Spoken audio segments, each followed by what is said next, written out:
Right, so this is a review for Midnight Blue by Pauline Fisk. This is the cover. It's a children's book. I see no problem in reading children's books or young adult books or any other book that's well written and which I enjoy. This one's one that I probably read when I was a child. I've definitely read since then. I don't remember it from reading to reading. So reading it this time was interesting because I was remembering what was happening, but I was remembering it sentence by sentence as I read. So it was a bit like saying something in an echo chamber, really. It's a sweet book. It's what I'd call magical realism. You could also call it fantasy. Fantasy, magical realism, somewhere around there. It starts with Bonnie, who's an English girl who has just recently moved into a flat with her mother, Maybell. It's strongly implied that Maybell is not the most functional of adults and that Bonnie has been living with her grandmother, Maybell's mother, for quite some time. Neither Bonnie nor her mother like the grandmother in question. Bonnie's nickname for her is Grandbag.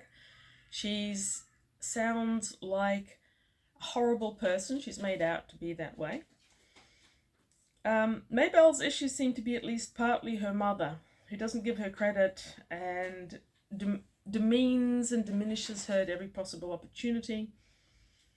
So when they're just establishing themselves in their new apartment and Grandbag turns up, Bonnie's response is to run out down the fire escape and run away until her grandmother's gone.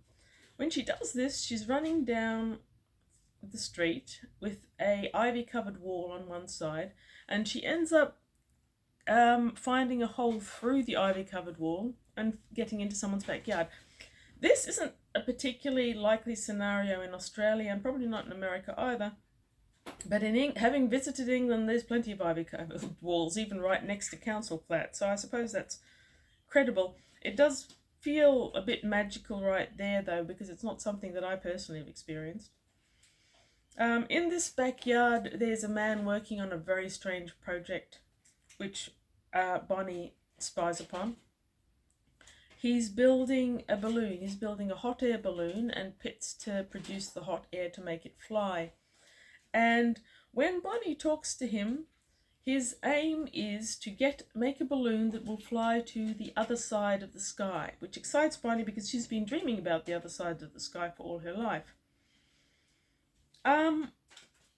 You probably shouldn't say too much to give away this book, but Bonnie ends up taking the man's place and going in the balloon to the other side of the sky, where she finds herself in a very English-style countryside house and family. It's a happy family, which Bonnie has no experience with the mother and father and a daughter who's Bonnie's age.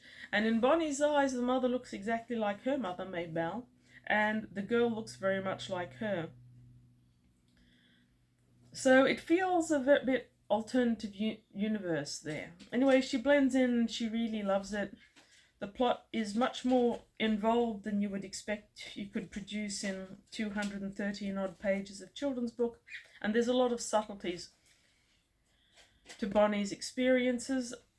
One of the things I really liked about it, there were several obviously, is that Bonnie herself isn't portrayed as too sweet or nice. While the story overall is a very sweet, very upbeat, kind of wistful feel to it, Bonnie herself is no darling.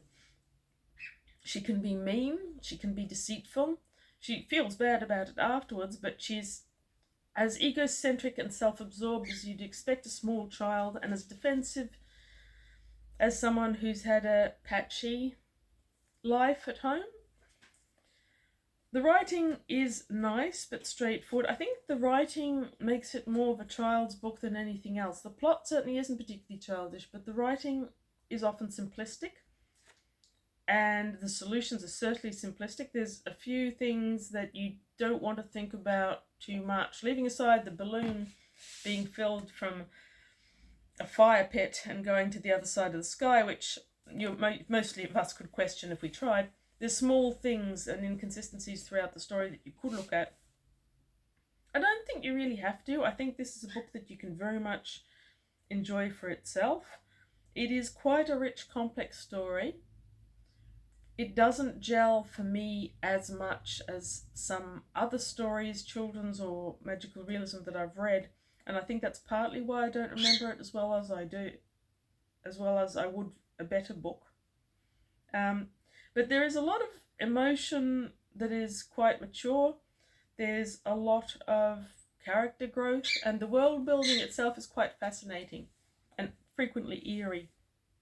So I hope I'll remember this book this time, and if not, I hope this review hangs around somewhere in the interwebs and YouTube, and I'll be able to watch it again next time I forget it.